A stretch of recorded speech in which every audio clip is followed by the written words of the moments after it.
Hi hello welcome to okay TV. Hydraa మీద మనం వారం రోజుల నుంచి స్పెషల్ ఫోకస్ చేస్తూ ఉన్నాము. వాణినగర్ చెరువులు కావచ్చు, లేదంటే నిన్న పొంగులేటి శ్రీనివాస్ సంబంధించిన ఎఫ్టీఎల్లోని ఫ్లాట్స్ గురించి కావచ్చు. ఈ రోజు ఉదయం నుంచి పొద్దున్న 5 గంటల నుంచి ఎన్ కన్వెన్షన్ని కూలగొట్టడం జరిగింది. ఇది కూల్చివేతకి గురైంది, కొంచెం కంప్లీట్గా కూల్చేశారు. ఇదే క్రమంలో ఇక్కడ కూల్చడం పక్కన పెడితే ఇది 2010 నుంచి ఈ చెరువుకి కబ్జాకు గురైంది. 2010లో ఎన్ కన్వెన్షన్ కట్టడం జరిగింది. ఎన్ కన్వెన్షన్ 2010లో కడితే ఇది 2024 అంటే 14 సంవత్సరాల పాటు కంప్లీట్గా దీనిపైన రోజుకి 20 నుంచి 30 లక్షల రూపాయల ఆదాయాన్ని ఆర్జిస్తూ దగ్గర దగ్గర కొన్ని కోట్ల రూపాయల ఇన్కమ్ దీనిపైన జనరేట్ అయింది. ఈ రోజు దీన్ని కూల్చారు. ఓకే, ఇక్కడ వైట్ కాలర్ క్రైమ్స్ జరుగుతూ ఉన్నాయి. ఇక్కడ ఇది ఎన్ కన్వెన్షన్ అంటే నాగార్జునది, సినిమా హీరో నాగార్జునది ఎన్ కన్వెన్షన్.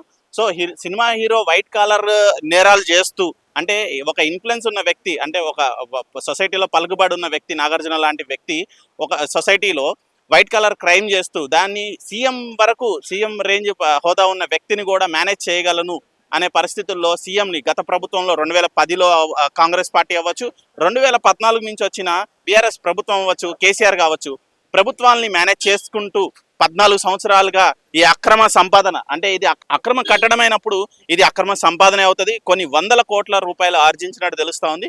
సో ఇదే క్రమంలో వైట్ కాలర్ నేరాలు పెరిగిపోయినాయి అంటున్న క్రమంలో ఒక పలుకుబడి ఉన్న వ్యక్తి ఎంతటి పెద్ద నేరాన్నైనా చేయొచ్చు.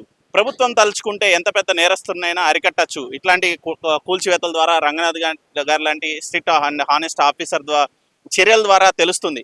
ఇదే క్రమంలో కొంత కోపం రావచ్చు నాగార్జున ఫ్యాన్స్కి, నాగార్జున అభిమానులకు కావచ్చు, కొంత కోపం రావచ్చు. కానీ మీ హీరో చేస్తున్న అక్రమ దందా ఇది. అక్రమ నిర్మాణాలలో అక్రమంగా ఇది చేసిన పరిస్థితి, అక్రమంగా సంపాదించిన పరిస్థితి.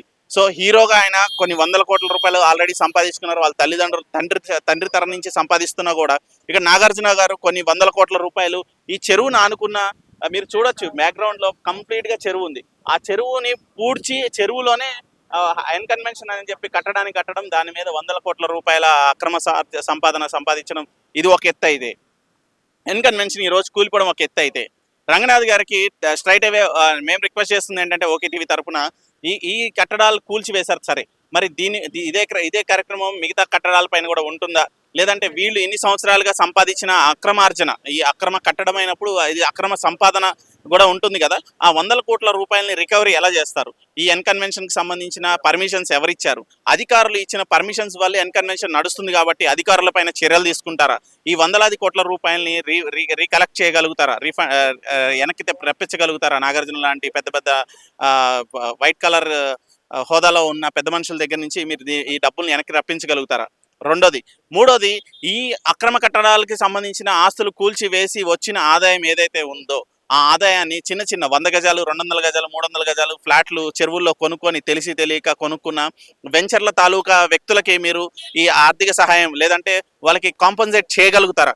ఎందుకంటే వీళ్ళు వందల కోట్లు తెలిసి అక్రమంగా నిర్మించి ఈ గందరగోళం గత 14 సంవత్సరాల నుంచి జరుగుతుంది. ఈ చెరువు కబ్జా పెట్టారని 2010లో ఎన్జిఓలు కంప్లైంట్లు చేసి, 2014 కేసీఆర్ ప్రభుత్వం కూడా హడావుడి చేసి తూతు మంత్రంగానే దీన్ని వ్యవహరించింది.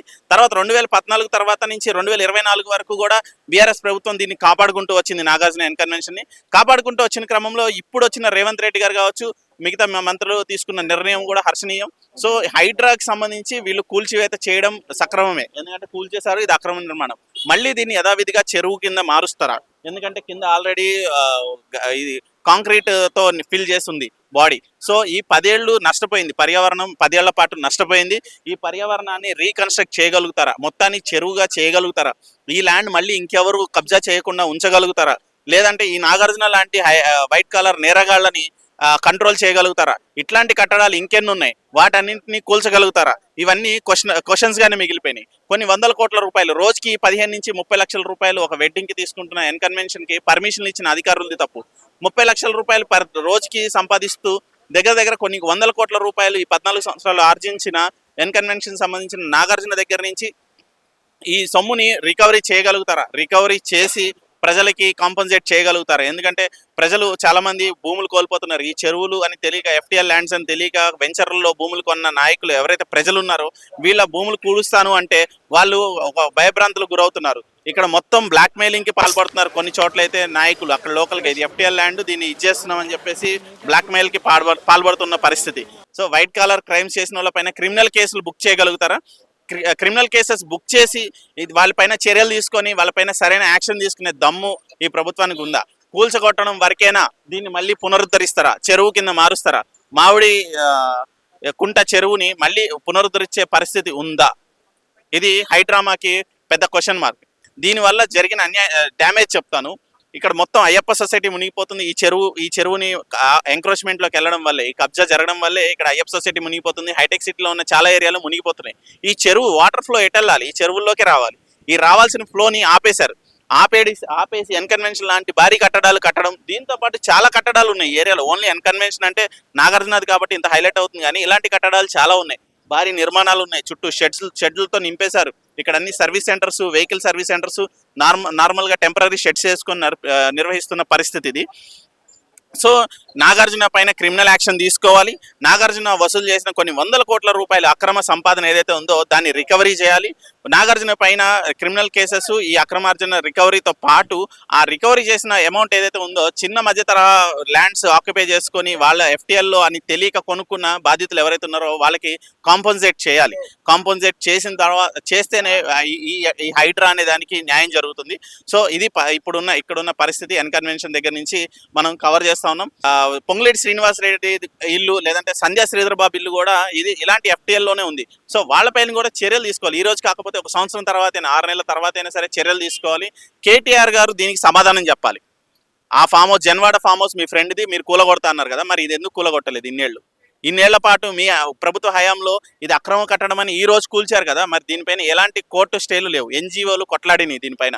మరి మీ వైఫల్యం కాదా? మీ నిర్లక్ష్యం కాదా? మీరు పట్టించుకోకపోవడం వల్లే కదా ఇంత గందరగోళం జరిగింది. మీరు పట్టించుకోకపోవడం వల్లే కదా ఈ ఎన్కన్వెన్షన్ అక్రమంగా నిర్మించి అక్రమార్జన చేసింది ఇన్ని సంవత్సరాల పాటు.